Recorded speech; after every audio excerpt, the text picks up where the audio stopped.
el conflicto, el Espíritu de Dios, no mi espíritu, el Espíritu de Dios y mi carne. Dice en Romanos 8, versículos del 5 al 9,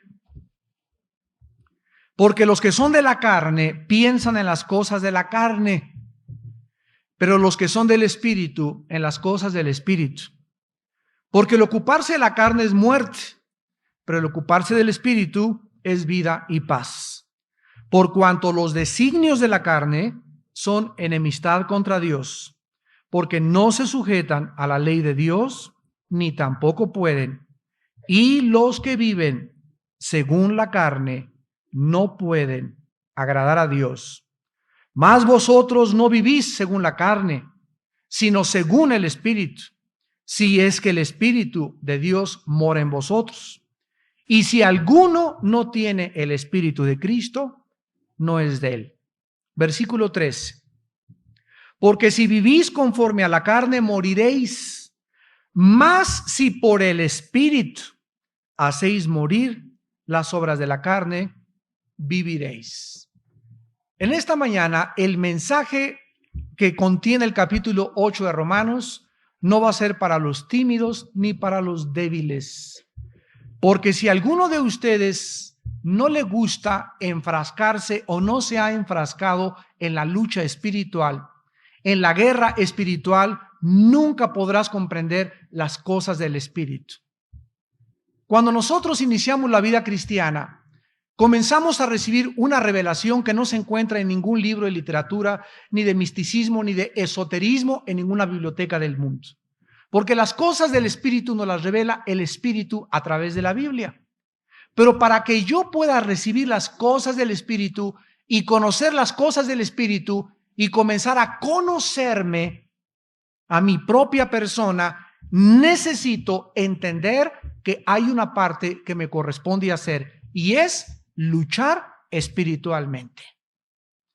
Para entender las cosas del Espíritu se necesita atravesar un campo minado, un campo lleno de trampas, una zona de guerra, un campo de batalla. Y este campo de batalla se encuentra en la mente humana. Nuestra mente es el campo de batalla. Dice Romanos 8:5 que los que son de un equipo, le vamos a llamar los de la carne, se caracterizan porque en su mente, vean ustedes la palabra pensar, ahí en Romanos 8:5, es la mente, piensan en las cosas de la carne. Los que son de la carne se caracterizan porque en su mente están gobernados por la carne. Los que son del Espíritu están caracterizados porque en su mente, aquí, en esta parte superior de la cabeza, es donde decidimos la guerra espiritual. La Biblia nos muestra en el libro de Romanos, que es el libro que contiene más doctrina que cualquier otro libro de la Biblia. Repito, el cristiano que no haya leído Romanos no entiende la doctrina del Nuevo Testamento. Porque Romanos es el libro que contiene más doctrina de todos los libros del Nuevo Testamento. En los primeros 3 capítulos de Romanos se nos describe la absoluta corrupción y depravación de la naturaleza humana. Que el sufrimiento que hay, las guerras que hay, los abortos, los crímenes, la ambición, la codicia, la avaricia, todo lo que existe en el mundo tiene una raíz: el pecado. El pecado que tú tienes dentro de ti y el pecado que tengo yo dentro de mí es el causante de la mayoría de los sufrimientos humanos. Luego en el capítulo 4 y 5 de Romanos se nos presenta aquel que murió en una cruz y que pagó por nuestros pecados.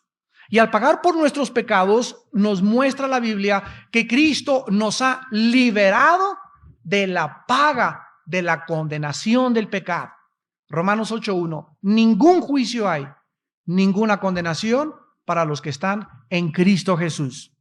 Pero cuando llegamos al capítulo 6, descubrimos en el capítulo 6 buenas noticias de que esta fuerza dentro de mí de maldad y de perversión no tiene por qué controlarme ya.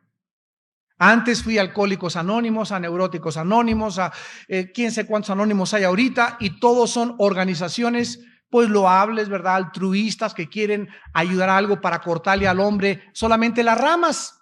Pero la Biblia nos revela, ¿verdad?, que no son las ramas. Si una rama está podrida es porque la raíz está podrida, porque conforme a su fruto es su raíz. Un árbol de manzana no puede dar naranjas, ni algo podrido. Si algo está podrido es porque la savia no está circulando por la rama y entonces está pudriendo el fruto. Entonces el problema es la raíz, y Cristo viene a atacar la raíz. Viene a hacer lo que ningún psiquiatra, ni psicólogo, ni organización altruista humana puede lograr. Viene a tratar con el problema del pecado.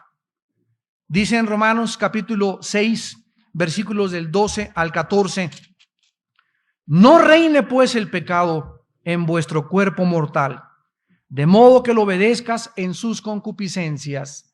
Ahora Dios, después de habernos mostrado en el capítulo 4 y 5 de Romanos que Cristo pagó por nuestros pecados, ahora Dios se vuelve hacia nosotros y nos pone el dedo. Y nos dice Dios: yo ya hice mi parte en la cruz. Ahora tú tienes que tomar parte en esta lucha diaria. Ahora tú vas a tener que decidir en tu mente qué vas a hacer: obedecerme o no obedecerme. Y de tu obediencia dependerá tu paz, tu amor, tu gozo, tus bendiciones y todo lo que tengo para ti, de nuestra obediencia. Versículo 12: no reine el pecado en vuestro cuerpo mortal, de modo que lo obedezcas en sus pasiones, en sus concupiscencias. Ahora yo soy cristiano y descubro que hay una fuerza dentro de mí de maldad, y hay otra fuerza que es el Espíritu Santo, que trata de jalar a la otra fuerza, y la otra fuerza la quiere jalar. Hay un conflicto, hay una lucha dentro de mi vida interior, y yo tengo que decidir a quién le hago caso. Dice el versículo 13: tampoco presentes tus miembros al pecado. Mis miembros son mis manos, mis pies, mis órganos sexuales, mis ojos, mis oídos. Nada de estas cosas preséntalo como instrumentos de iniquidad, sino preséntate a ti mismo, a Dios, como vivo de entre los muertos, y tus miembros a Dios como instrumentos de justicia. Pasamos al capítulo 7 de Romanos y descubrimos algo trágico. Cristo ya pagó por mis pecados. Cristo me promete que la salvación no la puedo perder y que ya ha pagado por mis pecados pasados, presentes y futuros. Ahora yo tengo que comenzar a luchar contra ese pecado que Él pagó en la cruz del Calvario, porque Romanos 7 me revela que el pecado, a pesar de que Cristo pagó por él, sigue presente dentro de mí. Dice Romanos 7, versículo 15: porque lo que hago no lo entiendo, pues no hago lo que quiero, sino lo que aborrezco, eso hago. Comienzo siendo cristiano a descubrir que, ay, Dios mío, anoche me peleé. Ay, qué feo le grité a mi esposo. Ay, no debí haber hecho eso, lo que hice en casa de mi suegra. Ay, Dios mío, comenzamos a darnos cuenta que hacemos cosas que no queríamos hacer. ¿De acuerdo?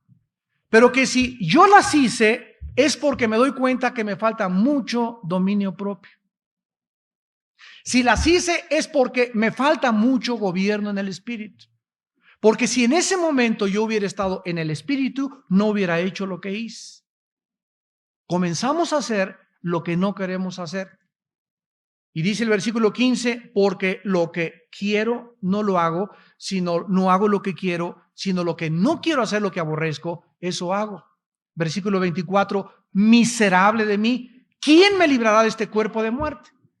Entonces, el cristiano descubre que hay una guerra dentro de él y que nos encontramos haciendo cosas que no queríamos hacer, que a lo mejor hasta nuestro testimonio fue manchado, pero después nos arrepentimos, y este sentirse mal, esta culpa que se siente inmediatamente después de pecar, es la mejor evidencia de que eres hijo de Dios. Porque la diferencia entre un cristiano y otro que no es cristiano, entre dos personas, una cristiana y uno cristiano, es que el cristiano le duele. El cristiano se frustra. Dios mío, ¿cómo volví a caer? ¿Cómo pude decir eso? Y el no cristiano vive acostado en el pecado. La maldad es como diversión al insensato, escribió Salomón en Proverbios. Al llegar al capítulo 8, que es nuestro capítulo en esta tarde, que vamos a comenzar a analizar algunos versículos, encontramos lo que desesperadamente estamos buscando.